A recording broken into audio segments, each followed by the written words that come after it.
Ons is hier by Parel Vallei Hoërskool met die matrikulante, die graad 12s.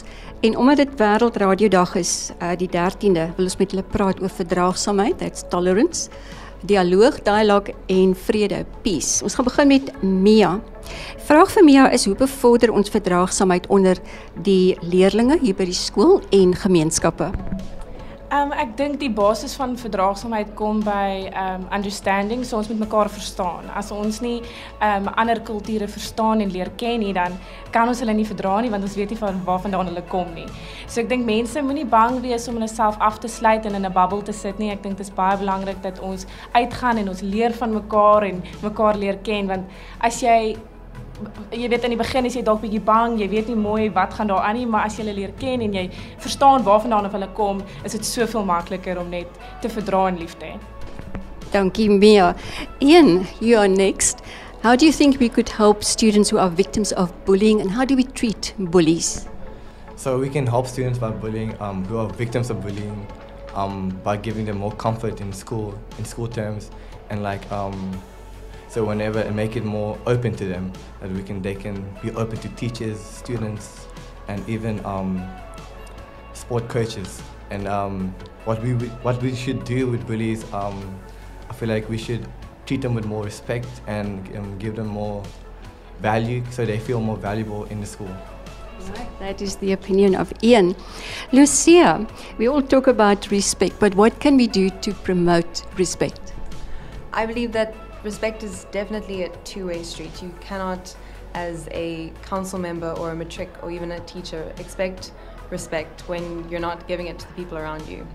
And it's definitely something that we, as the council at Parel Vallei, discussed a lot as we came into office or came into power, is you come into council and you think, okay, we're the big guys, you know, we're in charge and everyone must look up to us and everyone must get out of the way in the passages, and that's not it at all. It's the way you treat people and how important and valuable you make them feel is going to lead to them giving you respect. So I think that's definitely the way to go. Thank you Lucia. Gabby, jy is volgende. Ons het gepraat oor kulture en tradisies, maar wat moet ons doen sodat ons ander kan verstaan en begryp waaroor hulle kulture gaan? Ek dink eintlik dit begin met almal wat die bereidheid moet hê om mekaar te verstaan. Like we also said in council many times,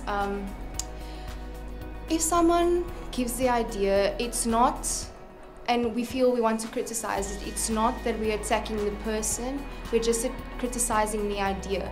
So people must also realize that not everybody is trying to be mean to them or rude to them when they criticize their ideas, and that it's not that they're criticizing them directly as a person. So people should also be more open to criticism and be more open to give criticism.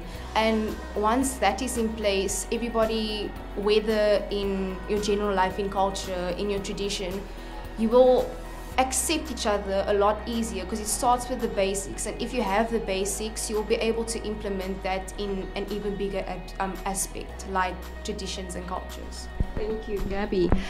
Ryan met die lang ei, dis jou beurt.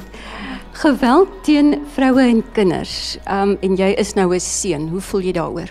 So as ek mag begin is deur om 'n storie te vertel. Toe ek jonger was, ek was hierdie bol energie gewees, en jy word ouer, die testosteron begin inskop en jy besef nie hoe sterk jy eintlik is nie. My ma moes vir my toe jonger gesê het, jy is sterk en jy moet vrouens respekteer, want jy sal kap of so en jy sal hulle seermaak.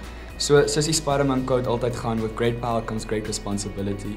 So as jy so sterk is en alles, hoekom wil jy 'n vrou misbruik? Hoekom wil jy haar intimideer en so? Hoekom kan jy net mekaar respekteer en unity leef?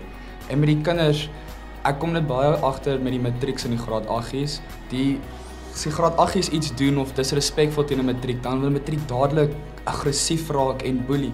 Maar wat jy moet besef is, jy is die volwasse in die situasie. So hoekom kan jy nie die situasie reg hanteer nie? Dan sien die graad 8 die voorbeeld agter dit, en dan dalk miskien leer hulle iets in daai saadjie word geplant. So dit is net alsoor perspektief en respek. Mooi gesê Ryan. Tyrique, you last but not the least. Any suggestion, how can the young people make 2019 better for everybody? 2018 was a tough year for all of us. But I would like us as the youth to make this year 2019 special by proclaiming it, by saying, I am going to do this, I am going to excel, I am going to achieve. I came into this year and I told myself I am going to become this, that and this, and I'm going to achieve this, that and this in school. And I've got my goals. What we set goals for ourselves, and then it's possible to achieve it because it becomes possible. It's not mission impossible, it's mission possible. Oh, wonderful. Ons gesels vandag op Wêreldradiodag met Parel Vallei se graad 12s. Baie dankie. Ek weet dis julle pouse en julle het dit opgegee voor. Ek dink ons kan eindig met 'n hoeha vir Parel Vallei.